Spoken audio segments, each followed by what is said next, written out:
I'm going to paraphrase here. A rich man getting into heaven is like putting a camel through the eye of a needle.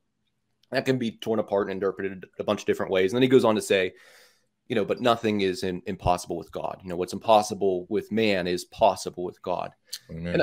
And when we're witnessing, we're also told to give what somebody needs. So like everybody is not called the same. And this, we're all given talents. And and we're all giving skills and we're all given everything. And if we do good with the little we have, if we're faithful with that, then we'll be faithful with more. Right. But that's according to us and according to where we're called. We're parts of the body. We're members of the body. And this, Christ is the head. And when when we look at that and we look at, what God is doing, he's already done the impossible over and over again. I mean, Amen. Jesus showed us. So like when we get into the financial realm and when we have people who are making money and who are very well off, that's from God. And we need to respect that. And some people may need reminded. So it is our job to witness. We're definitely not here to please men or women or ourselves. There's nothing wrong with enjoying things. God wants we're children and he wants us to have peace and joy. The fruit of the Holy Spirit is all about, peace, joy, love. Yeah. These are good things. And we're in the world. Food tastes good, like clothes, the sun feels good like that. There's pleasures that are good that we can enjoy. And you know what, if you have money and you can go on a vacation and some people don't, like, amen, count your blessings, be thankful. It's a gift.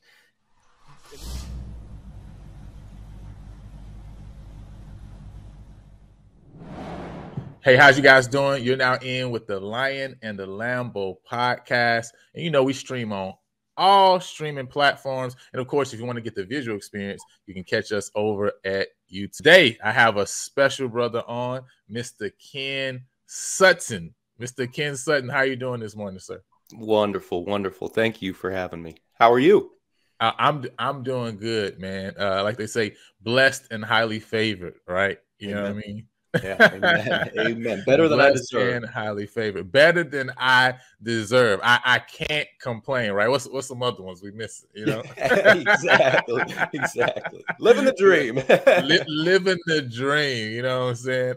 Yeah, man. So that's good. I'm happy you're doing well.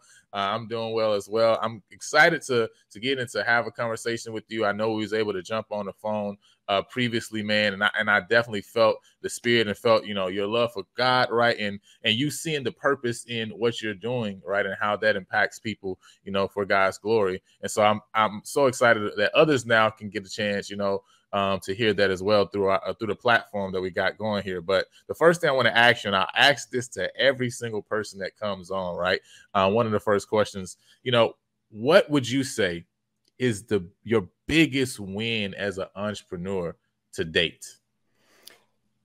Biggest win as an entrepreneur to date. So for me, I would say making it and continuing to go for years. This is the 7th year that I've been licensed, and I've had some really difficult times in the business. And, God has really led me through a lot. And my biggest win is, I don't want to sound cliche, it's depending on him, because I tried to do this business my own way. And when I would do it my own way, or the way that I thought was best, or listening to people who weren't godly people, getting into business with people who didn't have the same values as me, I find it wasn't a good recipe. But truly, my biggest win is definitely surrendering my business to God and to making it a ministry. It's not, yes, it's a business to support my family and to support me, but Paul was selling tents and I'm selling life insurance. All right. No, that's big, man. Depending on God. I remember I had one person that came on before. She has a business where she's a nanny service, and she was saying what she has done is made God her business partner. And I thought that was so powerful, right? And this depending on God, we something that we have to check every single day. We're going to this revival series throughout this week, and one thing that the minister was saying on yesterday was the fact that everything we do to be to God's glory, and we have to continually remind ourselves of that and never forget that. And if it's for His glory, if we seek Him first, that means every single thing else it is actually his responsibility to take care for us. Our responsibility is to follow him, is to be surrendered to him, right? And he'll take care of all things. So, man, that's big, right? Depending on Jesus, man, depending on God, it's a big blessing, man. So I want to ask you, right? Kind of go back a little bit in your story, even before the life insurance, that you've been doing for the last 7 years, and kind of ask you, when you were coming up, even growing up, for example, right? What was even your view of maybe money and finances, for example, right? As you were coming up, even as a teenager, as a young college student, right? Like, how did you view finances and money? Yeah. Coming up, I never had a good view on it, to be frank. And my father, he did well, but I didn't know what that meant. We lived comfortably in the suburbs, and there was a lot of internal struggle though growing up for me. There was a lot of focus, to be very transparent. If anybody who knows me is looking at this, they'll know what I'm talking about. But if you don't, there's a lot more to the story. So, I grew up in a spiritual battle, so money wasn't even a focus. It wasn't anything I ever wanted. I searched for peace and happiness and peace of mind. I had no thought about it. And I always had a thought that money took that away. I really did. I thought that if I started going after money, I was going after comfort and I was going after selfishness, and I did not have a good view on it growing up. Wow, that's interesting. And I think to be honest, I think that's the view that a lot of Christians have throughout, right, the world in different places. This view that to go after this thing, right, or even I would say more, even to have ambition in a sense, right, is a negative thing, or is a thing that, man, that's not godly, or that's against my Christian values or beliefs. I guess, what was it that, made you say to, well, no, me actually having a goal or having an ambition or even having a desire to accomplish something specifically, right, that may be in the business realm, for example, right, that this thing is not ungodly. What was it that actually helped to make that switch, or to change your mind on some of those things? Yeah, so I never had a focus on it growing up, and I did reach a point in my adult life to where I decided, and I don't want to say like I turned my back on God. I was always a faithful person, but there's a difference, I think, between being a worshiper of Christ and being, just kind of going and checking things out. So before I truly gave my life to Christ, I think there was also that, I'm going to do what I want to do. So when I started, and this is I think really good to know, when I started my pursuit in the business world, it was to make more money. That was my goal. My goal was I want to make more money. And I did not have my focus on God's will at that time. I was not like, hey, I want to know what God has in store for me. I wasn't checking in. And I started, and I was making more money, and my spiritual life was depleting. My relationship with God was falling apart, and my family life was falling apart. And I thought, dang it, it's the money for sure. So I'm leaving. I'm stopping. So I stopped the business completely. I did a lot of soul searching. I spoke to a lot of people, a lot of ministry, a lot of seeking wise counsel, because I was twisted. I felt like I was double-minded, and you read about that. I noticed my relationship with God was depleting faster and faster, and same thing with the family. And I said, wait a second, I got to look at this. And as I examined it, and as I prayed, and as I became more educated, and as God gave me wisdom, and as I was seeking Him first, realized that He was calling me to this, and it wasn't for me to focus on the money. The money will come. It was for me to focus on helping the people, and the money is a tool. It's one of God's tools that He gives. He gives it all. He gives it all to all of His children. It's not vehicles. Vehicles aren't evil. Money isn't evil. People, we have the ability to make choices, and we can choose how we use the money. We can choose what we do with that money. Are we giving some back to God? Are we surrendering to God? What is our focus? And for me, all I can say is, when my focus was the initial pursuit on gathering as much as I could, it left me empty. And it's so cliche. It's written all over. I mean, we read it over and over again.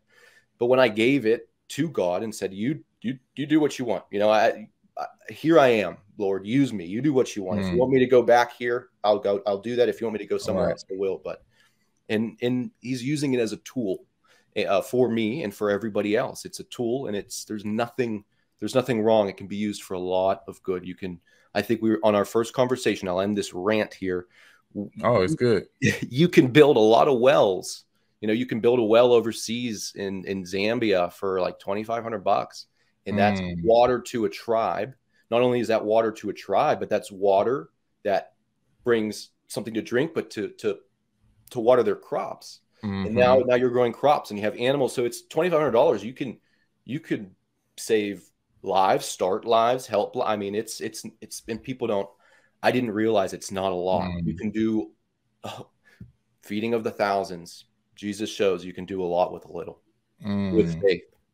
No, that's powerful. I think Pastor Chance is one who, you know, he has a Monetize Your Skills Academy. That's one thing that he pushes, right? Especially when dealing with people of faith, to say, look, an extra $1,500, you may see that as insignificant, but when you think about the fact of what can that do in many places around the world for many people, you will understand why it's important for you to monetize and actually acquire that extra 1,500, right? It's not from a selfish purpose or selfish reason, right?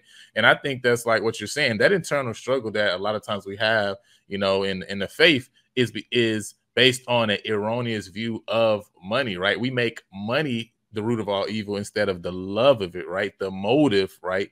That the motive that is calling forth the desire to acquire this thing is what the issue is, and not the thing itself. The thing is just a tool, you know. I always say, like, if you have one truck and you're able to do so much, what would you do if you had two trucks? Could you not do more? Could you not affect more? Could you not impact more? Of course you could. Well, it's the same thing. Well, if you have 1,000 versus 2,000, the money is no different than the truck. It's literally just a tool, right? And you having a more of it, right, gives you just the ability to now serve and impact more people. And I think one thing that I see too is this also affects us a lot of times in terms of even how we reach out to people. We start to have a respect the person's mindset and thought process, even in terms of the gospel, right? You know what I'm saying?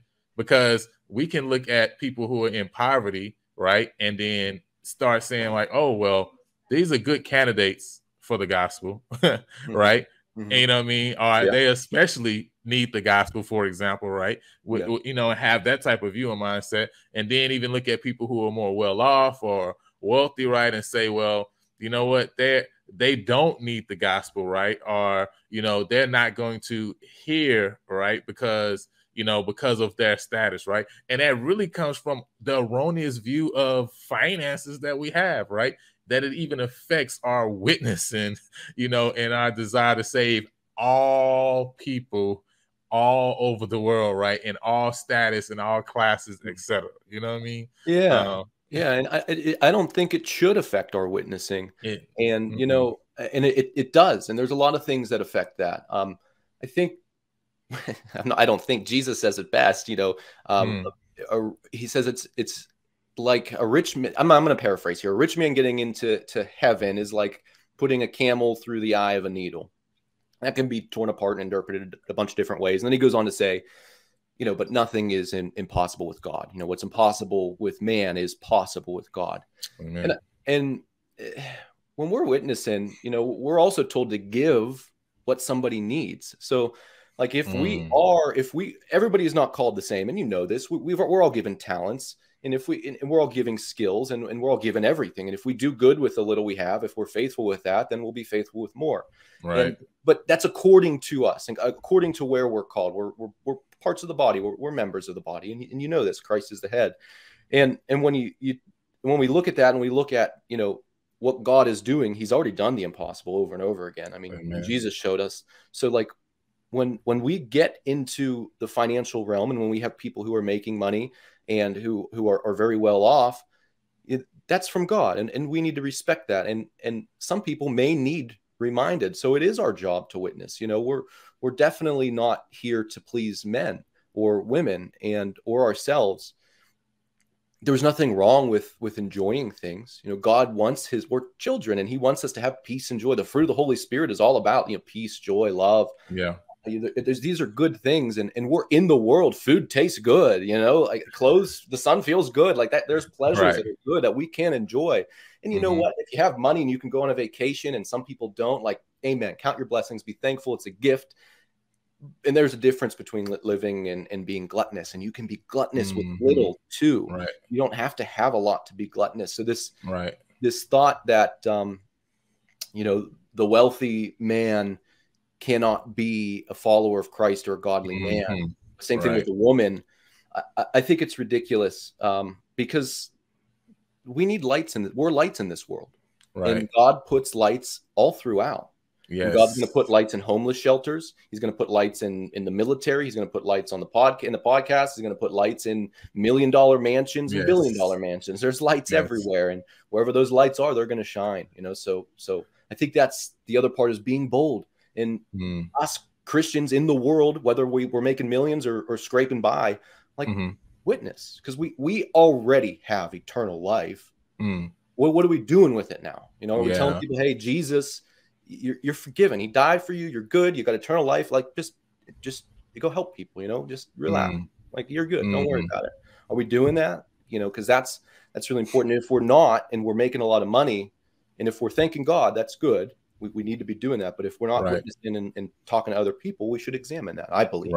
Right. No, for sure. And I think this is why, even just as you're sharing this, right, it's just a reminder of why God needs people who have this understanding in every area of life, in every industry, right? We need to be in these different business arenas, these different industries, with this same knowledge and information, now that we can rub shoulders with those who don't have the peace, the joy, the understanding that, hey, I not only have life insurance, right? You know what I'm saying? But I got true life insurance, right? Eternal life insurance, right? And so but that's why we need to be in every single arena, like you're saying. Like, that's the point and the reason for that, you know? So I know that I know that you were saying that you've been doing it for the last 7 years, but what were you doing, right? You know, before you actually got into life insurance, you know, and what was it that actually made you say, okay, you know, this is a career field that I can see myself, you know, being successful in, right? Glorifying God in. Yeah, it's a good story, I think. So never, ever in my life did I see myself selling life insurance. And that's also led to leading agents. And part of that is leading agents to Christ and continuing to get people in the Word. And we'll get there. But initially, oh man. So I don't know where to start exactly, but I'll start, and then I may backtrack, but we'll get there. That's okay. Right now, I got an 8-year-old, and I got a 1.5-year-old, and I've been married for 9 years, happily married. I got a wonderful family. God has really blessed me. Thank you. And it's hard. It's hard, but anyhow, we'll backtrack now that you have a kind of an understanding of where I'm at. When we first got married, my wife and I was working landscaping. I love to landscape. I love to be outside. I love to garden. I love to be in the plants. I hate poison ivy, and you know, but all the other good things. I love being in the dirt. And we got married, and it you know, we wanted to start a family, and I just wasn't making enough. And I was like, oh, well, you know what? I'm going to get another job. So in order to get 2 jobs, I had to kind of switch things up. So I worked at Starbucks in the mornings as a barista, and then I worked in the evenings as a waiter at a fancier restaurant. You know, so I was like, I was bartending and I was waiting in this little, you know, it was a really nice little place typically for retired folks. Right. And it still wasn't enough. I'm like working 2 jobs. We got our first kid, and I'm like never home, and I'm like, well, this isn't enough. Like, what the heck? And we didn't like. I lived in an apartment. I was paying like $500 and $600 a month for it. And it was like some months we were like, you know, I don't know. How are we going to do it? So it was a really interesting position I was in. And I remember we went on vacation. We went to the beach. We drove down, scraped up some money. And after we spent our $200 life savings on an air conditioner, because it was so stinking hot, drove down to the beach, had $0. And we were with a family, and somebody from my wife's side of the family, one of the relatives or however, they came, and they had a few kids. one was the same age as our little boy, and the other was a little bit older. I had this SUV, and they were pulling out this stuff for like footballs, and they were pulling out like stuff for the kids to play with, and I'm like, whoa, what is all like? That's cool. Oh, that makes life easier. Wow, that looks cool. Oh, the kids actually have fun doing that. I'm like, man, and like all this stuff was expensive to me. It was like $100, $200. I mean, he pulled out $2,000, $3,000 of stuff out of the back of his car, easy, you know. And I'm like, but it was all like needed stuff. It wasn't like luxurious. It was like stuff for kids and to have fun at the beach, and you know, there was. And I'm like, there's a lot of people doing that. Like, how, like, there's got to be more. You know, I shouldn't be living like this in fear, and like, not a fear, but in like, am I going to pay the bills? Am I going to pay the bills? Right. You know? Part of that could have been my lack of faith as well. You know, so I'm not. Who knows? But that's how God works. And anyhow, I'm a Brazilian Jiu-Jitsu. I love Brazilian Jiu-Jitsu. So I'm a black belt. I trained for like 15 years, mixed martial arts. And through that was my wrestling with God. That was my grappling with God. That was my Jacob experience, if you will. You know, God spoke to me a lot through that. And at this time, I'm doing that. You know, my goals are to open up a jiu-jitsu academy. So I'm training for the world championships as a blue belt. I'm working 2 jobs. We just had our baby. I'm training like 2 or 3 times a day here too, like getting up. It's like, it's absolutely insane. And my focuses are kind of just like on what I want to do. You know, I want to open up an academy, and then I'm looking at this other side, and I see like my family, and I see this guy doing good things for his family. I'm like, I got to do more, you know? So during jiu-jitsu class, one of the practitioners, one of my friends who I trained with, and he wasn't a friend at the time. I kind of knew him. He rolls in, and he was driving a Bentley or something.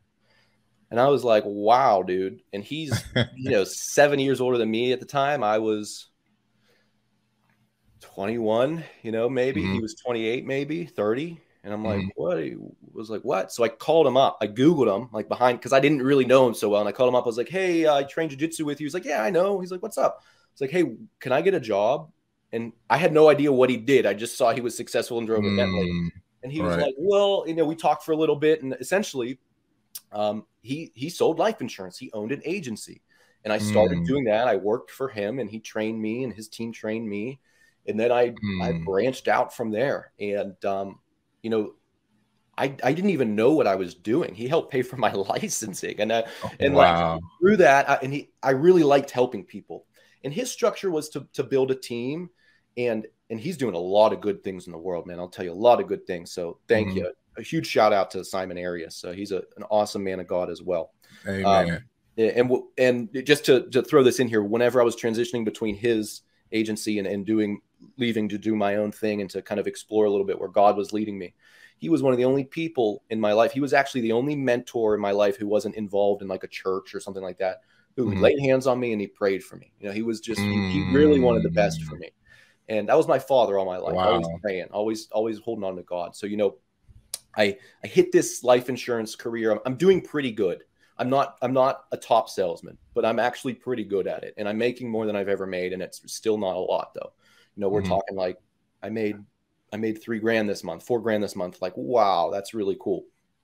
So transitioning away, I noticed like it was a captive organization, and it was mainly concerned with, or mainly there for building agencies. And I just wasn't ready for that yet. I liked what I was doing. I wanted to dive deeper into what I was doing. And that could have been God calling. I believe it was, because I try to always be prayerful for God's will. You know, your will, God, not mine. Even in tough situations, even if things don't feel right. You know, Jesus in the Garden of Gethsemane, because through the career, the 7 years, it hasn't been like, oh, I started in life insurance, and oh, now I'm, you know, I have a couple agents I'm working with, and I'm growing, and things are going really well. And through that time, it was like, boop, like not at all. Like it's almost kind of like a Jonah type thing, to where I started here, and then as I was doing well in the life insurance, I got afraid. You know, Peter walking on the water, I got afraid, and I was like, oh. And I ran away. I ran the other way, and I sank. And God was like, you know, you little faith, what are you doing? Like, get back up. Come on. Follow me. Follow me. Follow me. You know, so through that, so I started doing well. I became independent. I was selling face to face. I did really well again. I got burnt out. I couldn't handle it. The same thing happened. I started on my journey, trusting in God, and I kind of like turned my sight. I was Peter, man. I was walking on water, and I got afraid. And I kind of turned my back a little bit. You know, they said, "Do you know this man? Do you know Jesus?" And I was like, "No, I don't know him." And then, I was Peter weeping as the cock was crowing. Like, that was me, man. And I think a lot of men can relate to that. And, going back into the business, and now I'm all over the country. I have licenses all over the country. I have agents I'm mentoring, and I'm using it as a ministry. And it's like I had a conversation with a pastor, and I'm going to wrap this up here in a second. I had a conversation with a pastor when I was in the middle of a crisis in this business, but money and become very successful in the world, for my opinion. I'm making 6 figures in my second year after coming off of making like $2,000, working 2 jobs. Like, that's a huge for me and my family. Right. And I'm talking to this pastor, and he's like, "Well, you did it. You did it. You're successful, And I was like, I was like, no, like, I don't, like, it's not. And again, the same thing, you start drifting. He said, money can be seductive and it can shine. And if you're not disciplined, if you don't take care of it, it can own you. And I don't know who else said it. You either own your money or your money's going to own you. God gave us, we're more than conquerors. We are more than conquerors. So one, I'm still working on controlling a lot. We need to control ourselves as men, and it's difficult, but God can do that through us. So when I was struggling in this business, and when anybody else is going to be struggling in their endeavors, like, every time I did, and every time I went back to God, and every time God lifted me back up, there was never a time where I came back to God and he said no. Jesus never said no. And he's always there. The Holy Spirit is always there, more real than ever, and doing miraculous things, Think everything is impossible without God. I think that's the funny thing, where it says what's possible with man, or what's impossible with man is possible with God. Like, right. Like, what are you going to do on your own? Like, nothing. We can do nothing. Yeah. So, without me, you can do nothing. You can't do business. It brought me into a valley of the shadow of death, to where I had to cling to the feet of Jesus. And through that, he's lifted me up, and I've been fortified in Christ through that. And that's now my mission is, I got bills to pay, and me and my family are good. Like, we're going to be fine. God's going to take care of us. He feeds the birds. We know this, read the book. Yeah. And so I'll be taken care of. So now my mission is, like, how many people am I praying for? Like, how many people am I talking to Jesus about? And now the battle is like, man, I'm in a bad mood. Like, I need to be in a better mood for this next person, not for me. It's not like I want to help this person, like, whether I make the sale or whether they buy a policy or not, or whether they need to make a claim on a policy that I never sold them. Like, that's my focus. My focus with my agents is like, are we reading the word? Are we trusting in God? Are we being consistent with that? Like, I think that's the biggest part. I believe that's the biggest part. And that's my focus for me and my family. So that's money. Through the pursuit of money, God drew me to him, used that for me to trust in him more, and then is using that as a tool for me to help other people, all through God. It's not me. That's powerful, man. And it just reminds me of the passage that talks about a man who does not take care, right, of his own is worse than an infidel. It's like God many times uses that innate nature that he really placed inside of us to be the catalyst to say, hold on, I need to do more, right? I need to find better avenues to be better, right? I don't even just want to work and bring the money in, but like, I need to have time that I actually spend with my own son, daughter, right? Like, it's not just enough for me to just take care of them financially, but also not have the ability to actually be there for them emotionally, physically, spiritually. I need to be able to take care of them in a timely enough fashion, right, to actually be there with them too. And so it's like God reminded us and showing us that, hold on, the pursuit of this thing is not bad, because it helps you to be able to do all these things. It helps to be able to, that now you can trust in me that I will take care of all these things so I can put you at peace. And we shouldn't be, like you said, right? We know a God who owns the cattle on 1,000 hills, but yet we struggle check to check, right? And it's like, yeah, everybody won't be rich, right? But yet can we not be well off enough to where I can put my hand into my account and hand to somebody else without ever having to think about whether they would pay it back, when they would give it back, or do I have to call them right to remind them? No, right? I want to be able to give and just be able to give and have no worry, no anxiety, right? And I think when I first jumped out into the entrepreneur space, that was the thing. I really thought I was trusting in God, that God is the one who's supplying for me. He's supplying my needs, right? And it was only when I stepped out on my own that I realized, man, I really didn't trust God.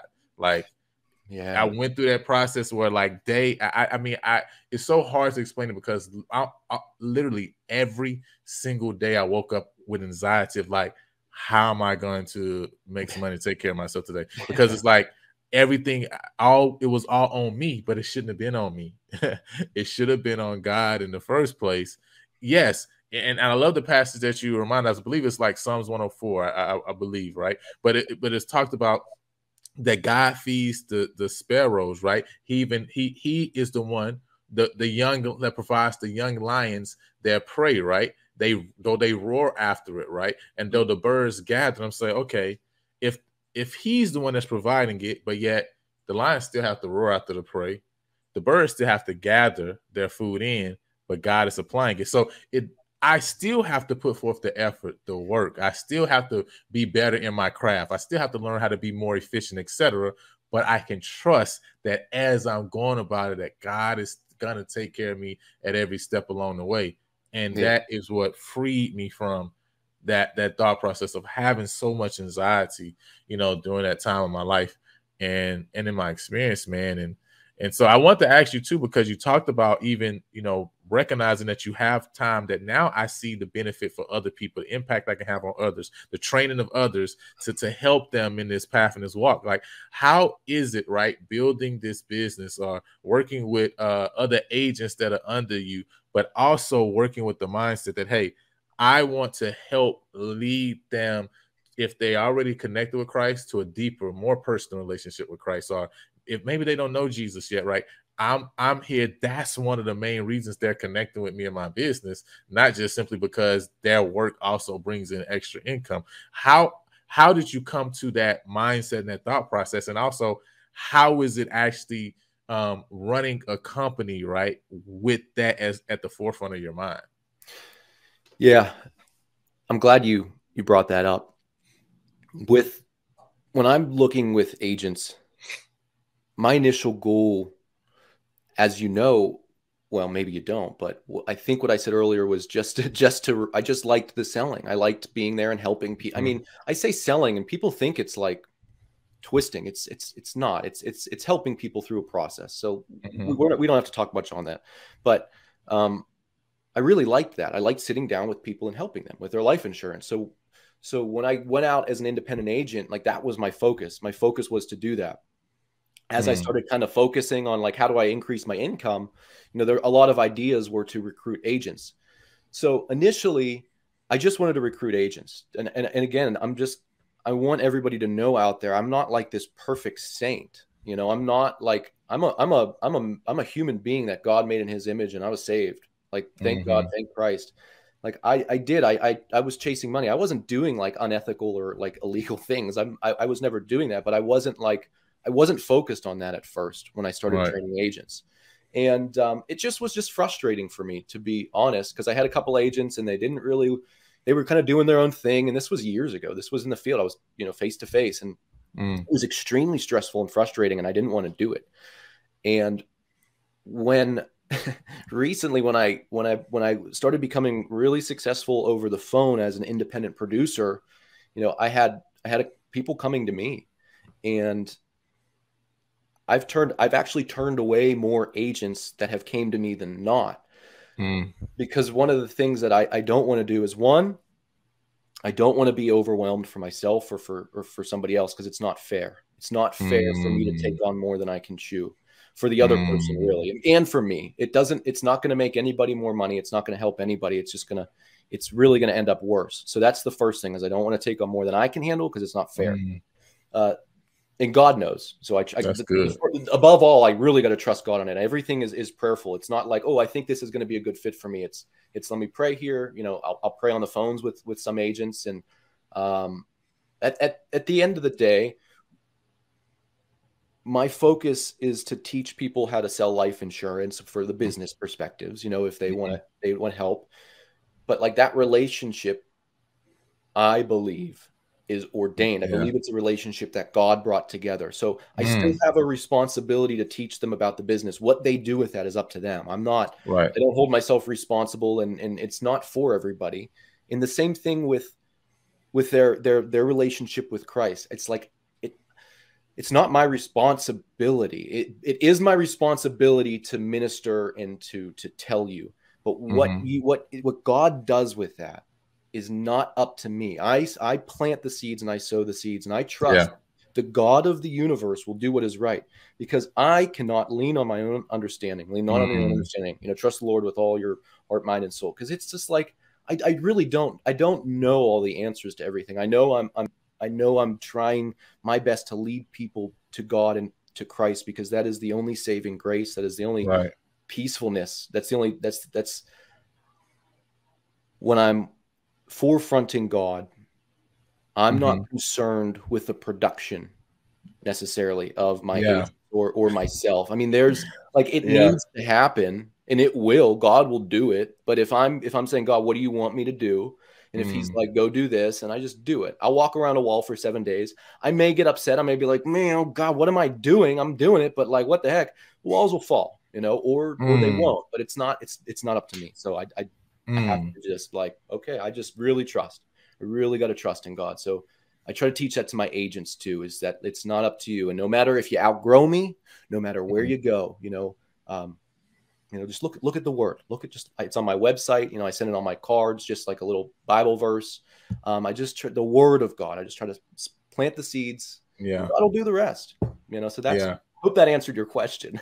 Oh yeah, no, that was good. I actually saw, you know, you had Romans. I think it was like a verse from Romans 10 on the site as I was perusing through. You know, so I thought that was awesome. You know what I mean? Yeah. It actually reminds me of the past. You know, every time I hear, this is why I love. I call it biblical entrepreneurship, because to me, good business principles are simply Christian principles, right? They're Bible principles applied to business life. That's simple and plain.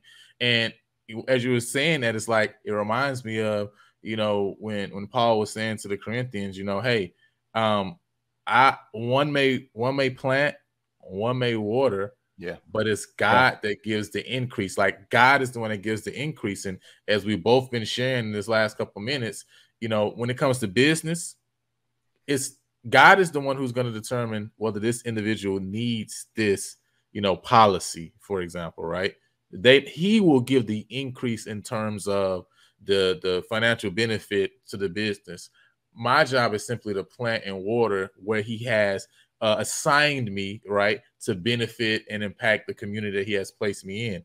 And that's the same thing when in terms of, hey, this person he's brought in connection with me to work with me, I know it's for a bigger purpose than just the business, right? But whether they bring in any funds for themselves or me, the business, right, or whether they accept the invitation to the gospel that I'm even presenting to them, guess what? It's God that gives the increase. Like, I'm simply just planting or watering, right? But the person who gives the increase is God, and that's in both aspects of life and in every aspect of life. Anybody else watching and listening, like, it's not just in business or just in the spiritual realm. It's literally in every realm. Whatever else you want to think about, right? It's God that gives the increase. Our job is simply to plant, to water, right? And then we let God do whatever he decides to do with that. We be faithful, right? You know what I'm saying? And where he has placed us, right? And so I want to ask you, you know, have you had any any experience with, you know, one of your agents that, you know, has put that smile on your face because of not, you know, and it could be from a standpoint of business, right? But also from a standpoint of that the spirituality of the individual that you see, like, Lord, wow, the effort, the energy that I put in on this side of things, I'm seeing that you're actually starting to grow and cultivate that you allow me to participate. And of course, you don't have to, share names or anything if you don't want, right? But, just kind of, want to, hear, because I think when we talk about being business owners, right, that's an aspect we have to remember. God placed us in connection with people, whether we're a one-man band or whether we have people working under us, employees, clients, employees, they're placed there for a reason. And they are also a part of our target audience in terms of cultivating them for Jesus, right? You know what I mean? So I want to hear that as well. And I think people want to know about that. Yeah, that's it's something popped right into my mind as you were saying it, because I was thinking, I'm like, how do I do this? Because I want to say something, and I don't know how it's going to sound, but part of our walk with Christ is enduring suffering.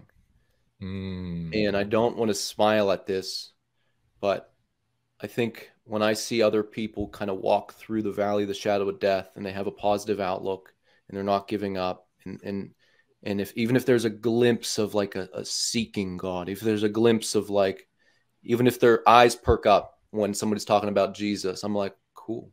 I think that's what I really, really, really like.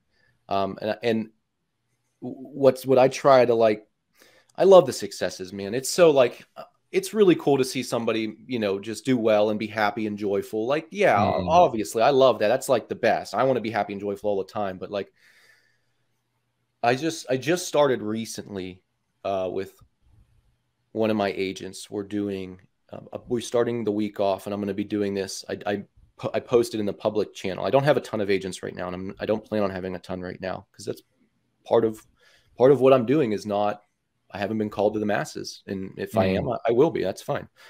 But I start the week off with a Bible verse, and we end the week on Friday with that Bible. So I give a random Bible verse, and not random. I look, and like the one before Easter, it was the verse where Jesus, I think it was in Luke or John maybe, where he had made fish. He made the charcoal fire and fish after he was resurrected. And he was like, boys, throw your net on the other side. And they brought up fish, and Peter was like, oh my goodness. And he ran over, and he was all excited. He's like, let's have something to eat. And I think the cool thing about that was that, yeah, he was resurrected in a heavenly body, but he took the time to make a fire and then food. And then he sat down and he just had a meal with them. And that's all. That was like a miracle, just to sit down and be still and have a meal. So like, there's another little pleasure I get. I really like connecting with people.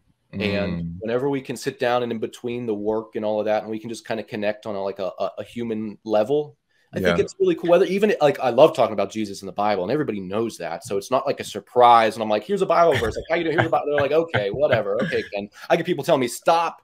Like my good friends, like, stop sending me Bible verses. Like, what do you mean hate the world? Stop. And I'm like, okay, whatever. Love you guys. And, so like, even just like talking about boxing or jiu-jitsu for a little bit, like with agents, and just talking about like that, I think is really important. It just cultivates, like, it's just loving your neighbor a little bit. It doesn't always have to be like Jesus. Like, it is all about Jesus. So like, Jesus likes boxing. I don't know. But you know what I'm saying. He wants us to enjoy that part too. So I like cultivating relationships. And then what I really hope, and I don't think I'll ever see this part, and maybe I will, but my hope is, and I trust that God will do what's right. I know that it's not up to me, that I plant seeds here for other people, and they start planting seeds. Hebrews is, I think, the best book for that type of work, is just a bunch of people doing the work with other people. And, a lot of times you get a lot of complaining and whining, and it's hard. And it's like, there's moments of peace and joy. And at the end of it, you usually don't see what good came out of it until after we're dead. And then maybe we'll see it whenever in eternity. So that's, it's an interesting little concept, but the wheat plants the seed when it falls, or what I'm saying. I'm paraphrasing. But that's that. Nah, that's powerful, man. And that's important. It's really important, right? Building relationships, and remember that, this is not just like Jesus, just like in our business, it shouldn't be transactional, right? You know what I'm saying? It should be relational, right? And I'm in real estate as my main business, right? So it's definitely a relationship business, right, in general. But it gives me even more of an opportunity to speak into people's life, because I'm literally helping them one of the biggest transactions that they would have in life, right? But just like this should be transactional, this should be a transactional business as a relational business, right? It's the same way, right, with the gospel, right? Like, it doesn't need to be transactional. You know what I'm saying? It's not just simply a transaction of, oh, here's salvation, right? Take the salvation or leave it or whatever, right? Oh, you don't want the salvation. No, like, it's relational, right? You know what I mean? And that's what draws, man. And speaking of being relational, right? Even the relationship that we have and deal with our clients, is very important. And many of the people I know that you deal with, right? It's their relationships and the people that they care about that even kind of puts them in a mind to say, okay, Ken, I need to talk to you about, you know, something that's really important to me because of the people that surround me, right? Yeah. And I know that as you know, we're kind of thinking about, you know, what, you know, how you serve. I see a lot of this term of final expense life insurance, right? Can you kind of explain that to us, right? Of, you know, what that is, right? Why is that important, and why should people be interested in it at all? Yeah. So it's a niche policy, niche thing. Life insurance in general is I don't know, people don't get it. And health insurance is kind of like that too, except you have to have health insurance. So people, so people just, they do it, and still they have no idea what they got. I kind of know what I have. Again, I have no idea. Oh man, we're not even gonna talk about the health insurance. Okay, let's just stick with life insurance. I know, right? And that's and that's exactly what happens. It's like, anytime you want to talk about life insurance, people go, "Oh my goodness, great." Same thing about like car insurance. Like, oh, man. So like, it's an interesting concept, but it helps so many people. And what I specialize in is final expense life insurance, or known as burial insurance. And what that is they're small policies. They're like between $5,000 and even $40,000, sometimes more, sometimes less, of permanent coverage.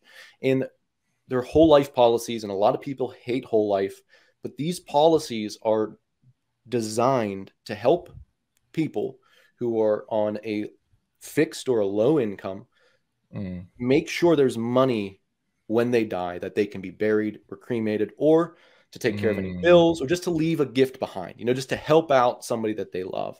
So you don't have to be on low or fixed income. I have other clients who get those, and there's all different types of policies, but this one that I specialize in, usually it's it's for folks who are between the ages of 50 and 85, and the policy, it never goes away. So like, I see a lot of people who get policies and it's going to expire, and they think it's for their burial because it's a lower rate, so in the business, there's a lot of, like, if you don't know what you're doing, or if you don't talk with a professional that you trust, you can wind up with the wrong thing.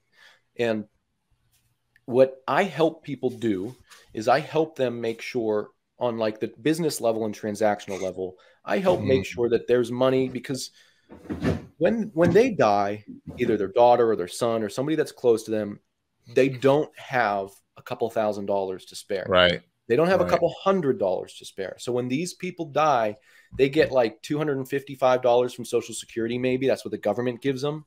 It's a joke. Like, it makes them struggle, like very hard struggle. Even people who are well off, when you lose somebody close to you and you have to scramble to get money, and then you have to mourn and grieve, it's terrible. Yes. These policies help ease the financial burden. Now, when I talk to people, one of the things we talk about is like, that it eases the financial burden. And, part of our responsibilities here in the world are to take care and love our neighbor, like ourselves and our family, and, don't provoke our children. So like, as our parents, we're called to raise them up, and, we got to take care of ourselves. So when we get a policy, we take care of ourselves. We tell somebody, I love you, but it insures our lives. But I really want to make sure, like, when I'm talking to clients, I don't know if you asked me this, but I really try my best, because this is my ministry.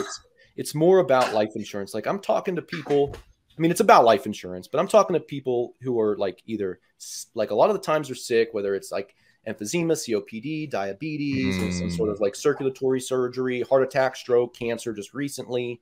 And we can get them coverage. It starts right away. I help a lot of people. And, even with pre-existing conditions, I help a ton of people. I'm helping a lot of people who are struggling. I'm helping a lot of people who are going through mourning or going through grief or are dying themselves, like in the middle of hospice right now. I mean, I used to see these people face to face. I would sit down with them and I would pray with them and I'd cry with them. You know, it's hard. I have empathy in this business, and like, it can be, it's about life insurance. It's about helping people and like with the world, but these people need more than that a lot of times. I don't think a lot of agents realize, like, sometimes you just need to talk to somebody for 20 minutes and it doesn't matter what happens. Like, people will call up and like, I get upset. You pay for your leads, and when I'm running a business and like I'm going through it, and all of a sudden I get somebody who calls up and just wants to talk to me about Disney. And I'm like, I don't have the time. Like, come on.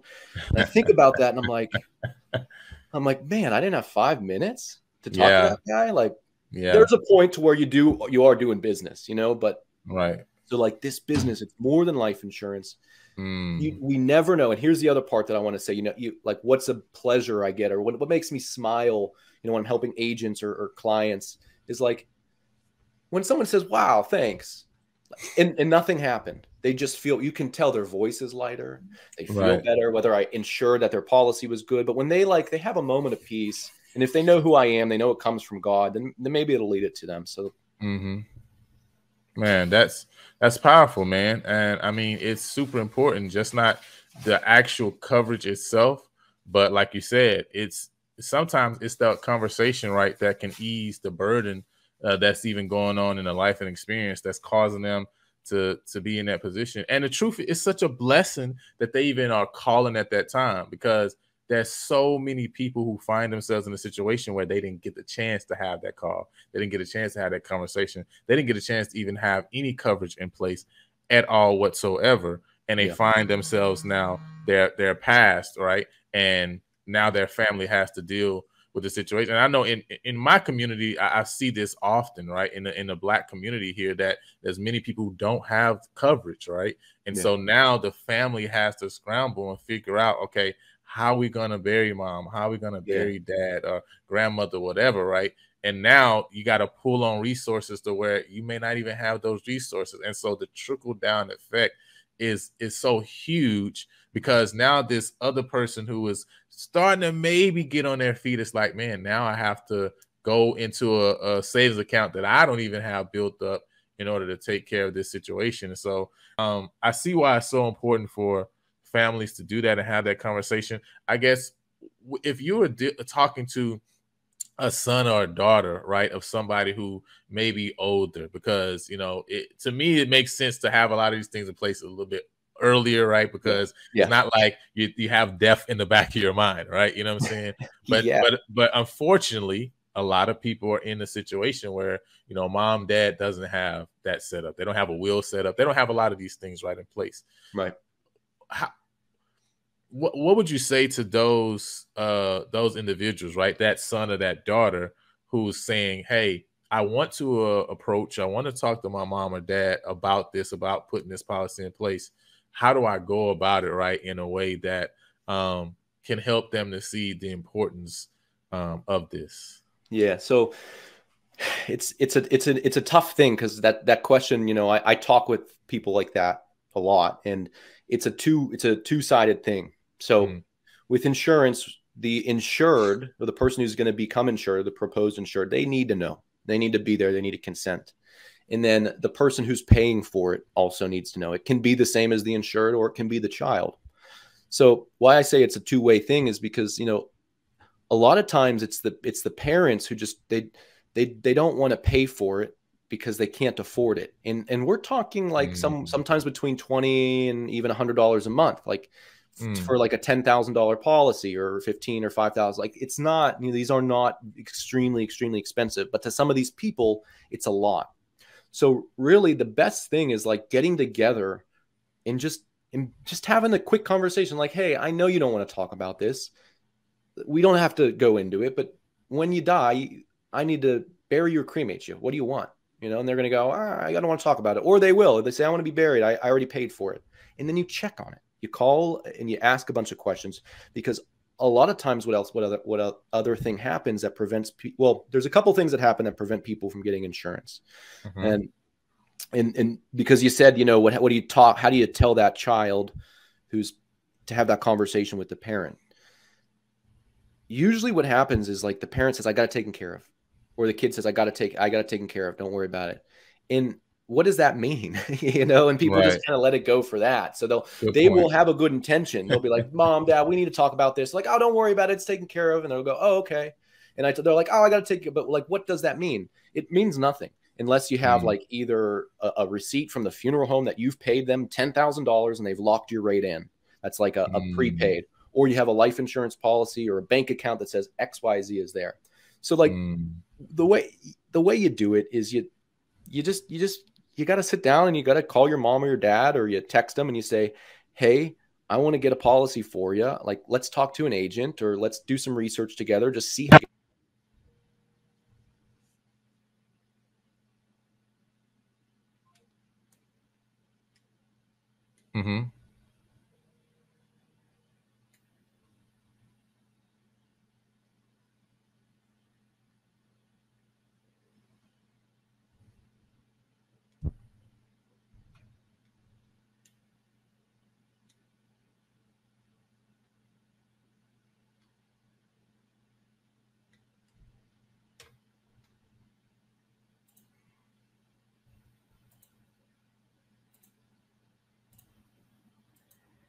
Right.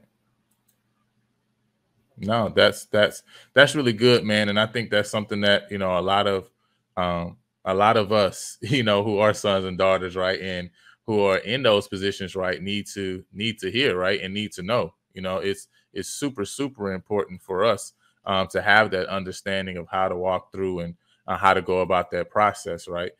So I really appreciate you sharing it, because you're somebody who's dealt with that, obviously, many times, had those conversations with different individuals, right?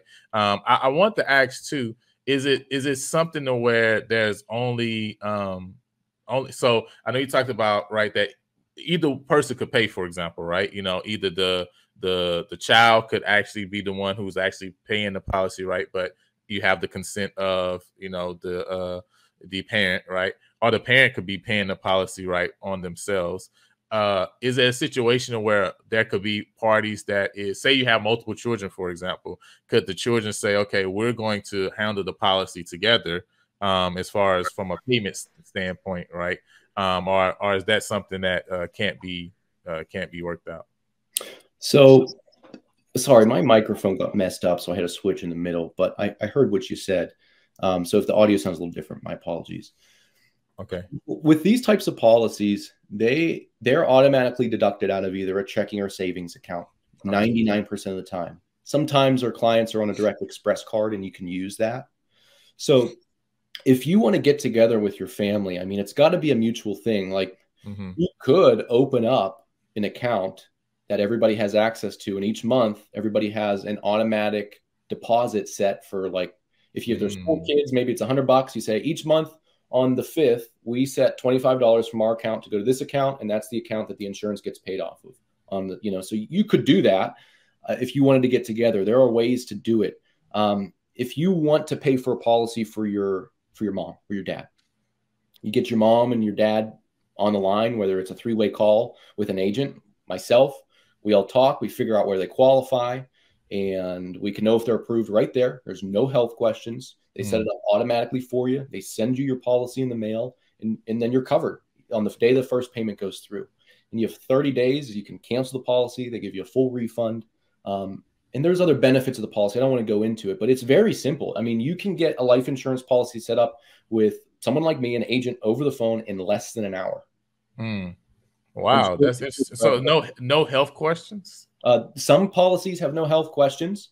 For instance, like if you want coverage, say you want a $10,000 policy, there are some health questions, and that will determine if you can get coverage that starts right away, which means if you make one payment and die, it's $10,000 tax-free, goes directly to your beneficiary. Or if for some reason we can't qualify for that coverage, we can still get you coverage. But if you die in the first 2 years, it's modified, which means it doesn't pay out the full death benefit until after 2 years. And different policies have different rules, but it's like there's nothing else to do. I got you. And it gives you 10% on the premiums you pay in. So if you pay $1,000 of premiums and die, you get, $1,100 to your beneficiary, and it's tax-free.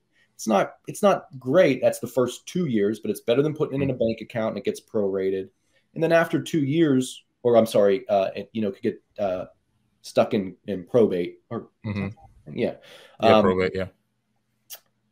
But after 2 years, it's the full death benefit. So God, when you die, if it's 2 years later, it's the full 10 or 20, even if you only put $2,000 into it. Right. I got you. So that makes sense though, right? Because I mean, and at the end of the day, the truth is something is better than nothing at the end. And the reality is, like, the payout will come. It may just be it'd be time phased into it, right? You know what I mean? So it's still a help and it's still a assistance. And I think that's the main thing here. What do you normally see as a normal the cost, right, of, that people need, right, when you're talking about funeral arrangements or different things like that? Kind of like, what's the cost of dealing with all that, so that people maybe have an idea of kind of, what they need maybe to cover it, or what should they even have in mind of saying, okay, consider these things when I'm looking for how much I need to cover? Yeah. So burial and cremation, two different things. And there's like a ton of different ways to go about it. The national average for burial is about $10,000. A lot of times it's more than that. Sometimes people say they can get it for less, 8 to 10, but usually it's like 12 to 15 from what I see.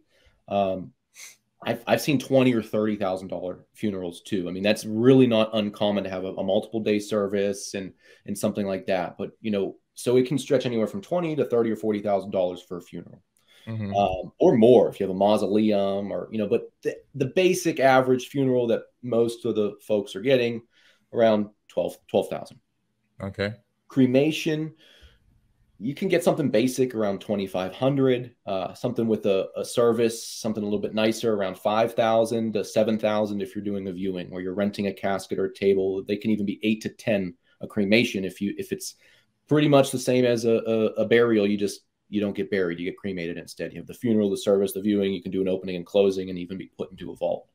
So that usually covers everything. And it's important because everybody is different. So it's not like a one size fits all policy. Right. And it's not like it's just $25 and you get this. Like Colonial Penn advertise stuff, a unit $9.99, but it's like, you don't want to be, what does that mean? Like you want things that are straightforward, black and white life insurance. You pay $100 when you die, 20,000 goes to Jerry, your son. Okay. Right. That makes sense. That's what we want to look for. So the cost will depend on everybody, on their current age and then their current health, with a few health questions, no medical exam.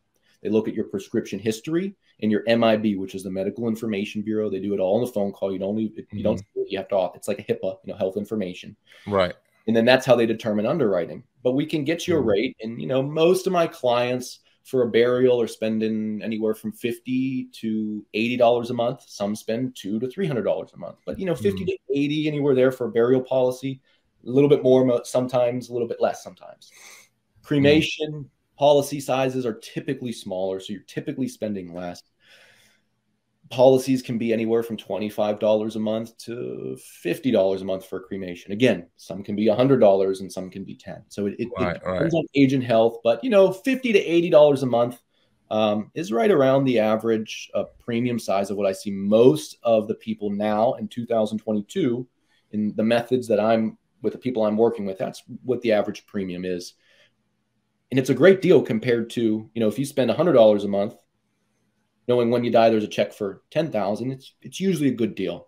So that's how that works. I hope that answered your question. No, it did answer my question, and gives kind of I think for some people who may be interested or thinking about it, right, it kind of gives you a little numbers wise to see. And I think that's the important thing that people need to understand when it comes to just life insurance, period, of whatever type of life insurance you're thinking about, right? We kind of have this mindset of that it's going to be so expensive.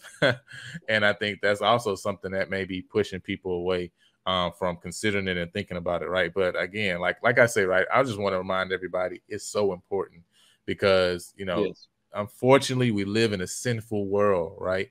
Yeah. And sinful beings and sinful humans make sinful decisions, right? And those cause other tragedies, right, to happen and occur, right? And so even some things that's unexpected happen, and it's like, are we prepared, right, at those times? And it's, at the collective is it's so many things and so many people that's effective, right? Every decision that we make, right? When you think about righteous decisions and when you think about unrighteous decisions, so many people are affected. And so not being prepared not only affects you individually, right? Well, what about the trickle effect that is going to have on maybe an uncle or an aunt, right? Because now they have to come up with funds to chip in, or maybe your sister or brother. How does that affect now your kids, right? Because now things that maybe you wanted to do on their behalf or plans that they had for that summer, it now has to get wiped away because it's not in place. What about people that you were serving in the community? Maybe you were taking care of, homeless or refugees with extra discretionary income. That's wiped away now because you didn't have things in place. Like the long-term effects when we think about the reality of what it actually costs. It don't just cost the money that it takes you to pull out your pocket and pay for it. It also costs the impact that you are having on so many people that's surrounding you too, right? And the people that they were impacting and the people that they were impacting, right? It goes down the line, right? And so thank you, Ken, man, for sharing that information. Before we jump off, man, I do want you to share as we close just anything that you would like to say to anybody out there, right, who's on the fence, right, of maybe taking advantage of this, final expense life insurance. Just what you would like to speak to their hearts. But before we do that, I want to take a time to talk about our actual Engineer Your Vision challenge, the Engineer Your Vision challenge, right? If it's one thing that I've seen, right, over the years as an entrepreneur and having so many conversations with entrepreneurs, what I realized is that, a lot of times we don't have direction, right? We literally don't know where we're going, and that's why we can't get anything done. That's why we can't, accomplish those elusive goals we have for our life, right? And because we don't have an idea of where we're going and don't have a clear focus, guess what? We can't then put together a plan to accomplish a vision that we don't have in place.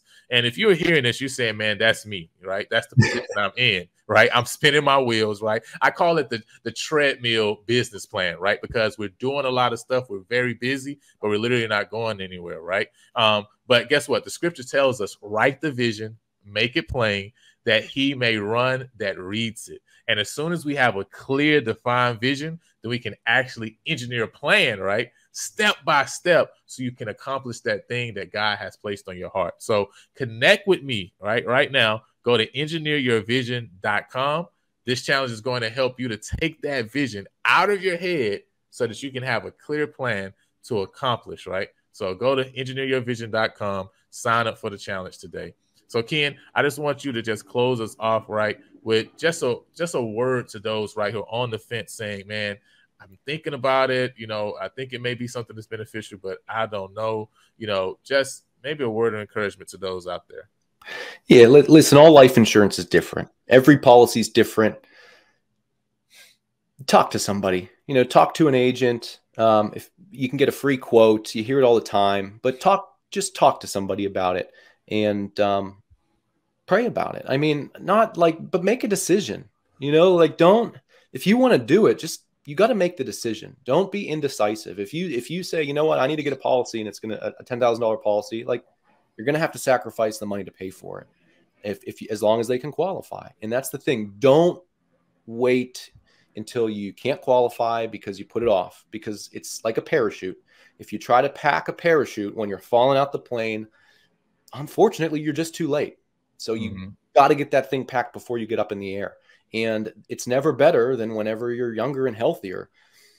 Last thing I'll say on the insurance is, people get caught up because the permanent policy is more expensive than a term policy. This is a specific policy designed for a specific person in a specific situation. So this person is not going to qualify for a term policy for $100,000. If they did, it's going to expire 99% of the time, or 97% of the time. I think term policies pay out 2 to 3% of the time. So it's not a guaranteed policy. So the policies that we have that I specialize in are specifically for burial. I can help you with something else. I might refer you to somebody else if it's something that I can't handle. I have no problem. But the last thing I'll say on it is, if you want to protect the financial burden, just make the decision, apply, and find somebody you trust. You can give me a call. You can go to apogeequote.com, fill out a contact form, and I'll help you out. It's no big deal. You can you can take advantage and apply or not. It's really no big deal. I'm here to help. Thank you, Ken, man. Thank you for sharing that. ApogeeQuote.com. That's ApogeeQuote.com, right? APOGEE quote.com, right? So make sure y'all check in with Ken, man. And again, right, I'm always encouraging everybody to connect with somebody that you can trust, right? And you can trust somebody who's saying that they're doing everything that they're doing for God's glory, right? And they recognize a bigger purpose and impact behind what they do, because they're not just selling you something to sell you something. They're trying to help you and walk you through a process because it's the best for you. Ken, how else can people get in contact with you? You know, I know they can go to ApogeeQuote.com. Where else can they find you, right? Where else could they get in contact with you? Yeah, I appreciate that. Yeah, it's about helping people. And lastly, I don't help everybody. Some people I just say, you know what you got is good. Keep what you got, or I can't help you. Here's somebody. But yeah. So ApogeeQuote.com, you can call me directly. My direct line is 724-318-6722. Again, it's 724-318-6722. You could probably go to Google and search Ken Sutton Life Insurance, and I should pop up there. You'll see a YouTube channel. I have a couple different types of channels. I have a channel that I teach agents for free information. So if you're an agent aspiring in the final expense life insurance business, it's free. Go YouTube, search Ken Sutton Life Insurance. It'll be there, I'm sure. Apogee Quote. Or there's also another channel. It's a consumer channel. It's very basic, but it has just basic brief videos of me talking about the different types of insurance, and it has my contact information. So you can also email me if you like to email Ken Sutton at ApogeeQuote.com. Again, APOGEE quote. Awesome, man. Well, thank you again, Ken, for coming on and sharing. Thank you again, everybody, for listening, for joining in on the conversation. Again, if you guys want to lock in with the Lion and Lambo podcast, you can find us literally on every streaming platform. If you want to see all the platforms, www.lionandthelambo.com. Amazon Music, we're on Apple Music, right? Spotify, Google, like we're everywhere. So don't worry, you can find us wherever you like to listen to your podcast at. And again, if you love the visual experience, then make sure you catch us over at YouTube. Subscribe to the channel, man. Leave a comment. Let us know what you loved about this conversation here with Ken. And until next time, man, go impact the world. Talk to y'all later. Thanks for watching the Lion and Lambo podcast. We hope this clip has been a huge blessing to you. And we want to remind you that we drop new videos, new podcast episodes every Sunday at 9 o'clock. You can find the full episode by clicking the card up at the top right of this video. If you prefer an audio-only experience, then we want to let you know that we're streaming through every major podcast streaming platform. For the full list, you can go to www.lionandthelambo.com. Until next time, go impact the world.